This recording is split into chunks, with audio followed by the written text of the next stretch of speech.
अऊज़ु बिल्लाहि मिनश्शैतानिर्रजीम बिस्मिल्लाहिर्रहमानिर्रहीम। सलामुन अलैकुम नाज़रीन, मैं आपकी मेज़बान शिफ़ा ज़हरा एक बार फिर से हाज़िर ख़िदमत हूँ अपने इस प्रोग्राम के साथ कि जिसका उन्वान है तज़किरे सहाबा। नाज़रीन मोहतरम, आज के इस एपिसोड में हम एक ऐसे सहाबी के बारे में ज़िक्र करेंगे, ऐसे सहाबी का तज़किरा करेंगे कि जिनको रसूलुल्लाह ने ईमान के 8वें दर्जे पर फ़ाइज़ करार दिया है। और ये वो सहाबी हैं कि जो रसूलुल्लाह के साथ जितने ज़्यादा वफ़ादार थे उतने ही वफ़ादार वो रसूलुल्लाह के जानशीन यानी अमीरुल मोमिनीन हज़रत अली इब्न अबी तालिब अलैहिस्सलाम के साथ भी वो वैसे ही थे। क्यों? क्योंकि रसूलुल्लाह की उन्होंने पैरवी की थी। उन्होंने और लोगों की तरह गदीर को फरामोश नहीं किया था। उन्हें रसूलुल्लाह की वो सारी हदीस याद थी कि जो रसूलुल्लाह ने इमाम अली अलैहिस्सलाम से मुताल्लिक़ फ़रमाया था। वो सहाबी कोई और नहीं बल्कि जनाबे मिक़दाद हैं। जनाबे मिक़दाद का मर्तबा ये था कि रसूलुल्लाह ने उनके बारे में फ़रमाया कि जन्नत 4 लोगों की मुश्ताक है। जब इमाम अली अलैहिस्सलाम ने ये सुना तो एक मर्तबा आपने फ़रमाया, या रसूलल्लाह, क्या आप मुझे बता सकते हैं कि वो 4 अफ़राद कौन हैं?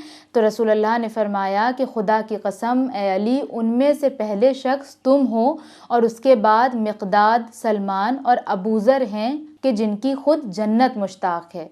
इसके अलावा एक दिन रसूलल्लाह ने फ़रमाया कि मुझे 4 लोगों से मोहब्बत करने का हुक्म मिला है अल्लाह की तरफ से, और मैं तुम लोगों को भी इस बात के लिए हुक्म देता हूँ कि तुम लोग भी उन लोगों से उतनी ही मोहब्बत करो। एक मर्तबा इमाम अली अलैहिस्सलाम ने फ़रमाया कि या रसूलल्लाह, वो कौन लोग हैं कि जिनसे आपको मोहब्बत करने का हुक्म मिला है? तो रसूलल्लाह ने फिर से उसी तरह इमाम अली से फ़रमाया कि खुदा की कसम ए अली, उनमें से पहले शख्स तुम हो और तुम्हारे बाद मिक़दाद, सलमान और अबू ज़र हैं।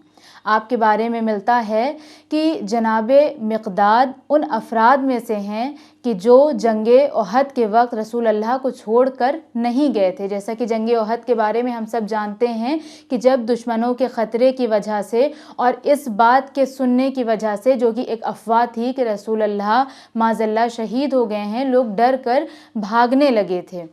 और जिन लोगों को पता भी था वो लोग रसूलुल्लाह को जानबूझ के वहाँ से छोड़कर जा रहे थे, तन्हाई में उन्हें अकेला करके जा रहे थे। लेकिन इसके बावजूद भी जनाबे मिक़दाद, तलहा, ज़ुबैर, इमाम अली और इस तरह के कुछ और अफ़राद भी थे कि जो रसूलुल्लाह को ऐसे मौके पर छोड़कर नहीं भागे बल्कि अपनी पूरी वफ़ादारी का मुज़ाहिरा किया था।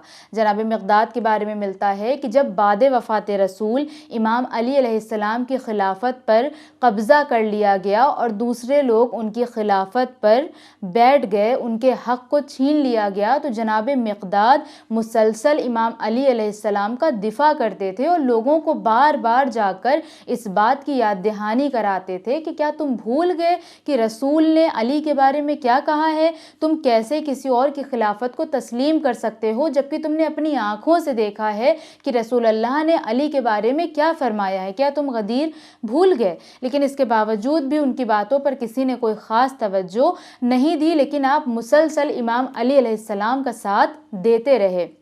रिवायत बताती है कि एक मर्तबा इमाम अली अलैहिस्सलाम के पास 40 लोग पहुँचे और कहने लगे कि हम उसकी खिलाफत को कबूल नहीं करेंगे कि जिसने आपकी खिलाफत को छीन लिया है, लिहाजा हम आपके साथ बैत करना चाहते हैं। 40 अफराद वो आए थे। इमाम अली अलैहिस्सलाम ने उन लोगों की तरफ देखा और कहा कि अगर तुम अपनी बात में सच्चे हो तो कल अपने सर मुंडवा कर आना, अपने सर से सारे बाल को हटवा देना। तारीख़ बताती है कि अगले दिन इमाम अली अलैहिस्सलाम के पास फ़कत 3 अफराद पहुँचे, और वो कौन थे?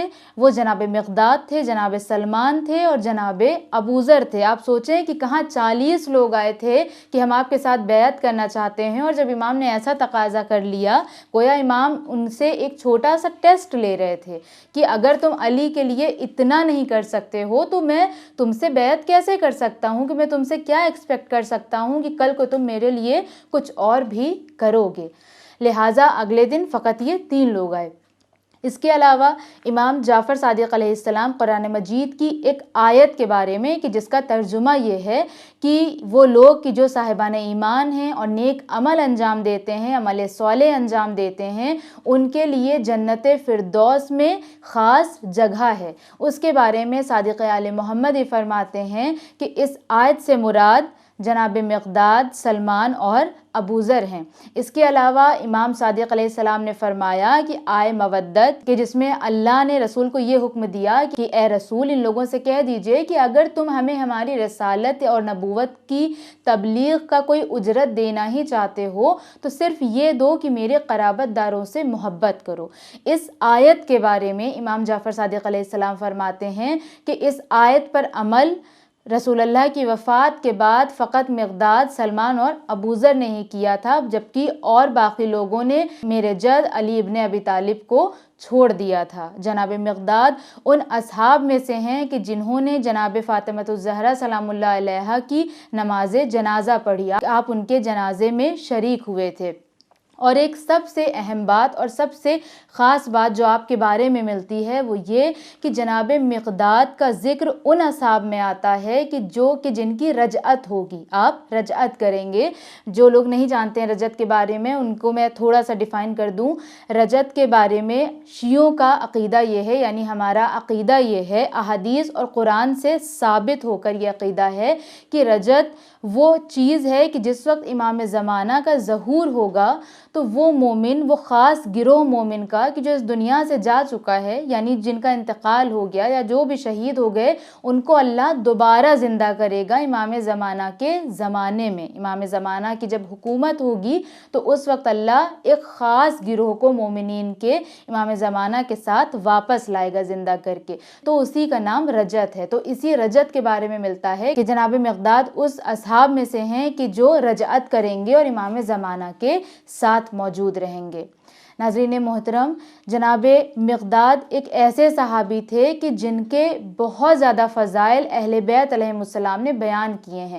زیادہ تر اماموں کی حدیث میں ہمیں ملے گا کہ انہوں نے جناب مقداد کے بہت سارے فضائل بیان کیے ہیں، اور بار بار اس بات کو ہر ایک امام نے ہائی لائٹ کیا کہ یہ وہ ہیں کہ جنہوں نے امام علی علیہ السلام کا ساتھ نہیں چھوڑا بلکہ ان کے شانہ بشانہ تھے اور ان کا ساتھ دیتے تھے۔ آج کے اس پروگرام میں، آج کے اس ایپیسوڈ میں بس اتنا ہی۔ آپ سے ملاقات ہوگی ہمارے نیکسٹ ایپیسوڈ میں، تب تک بنے رہیں چینل ون کے ساتھ۔ والسلام علیکم ورحمۃ اللہ وبرکاتہ۔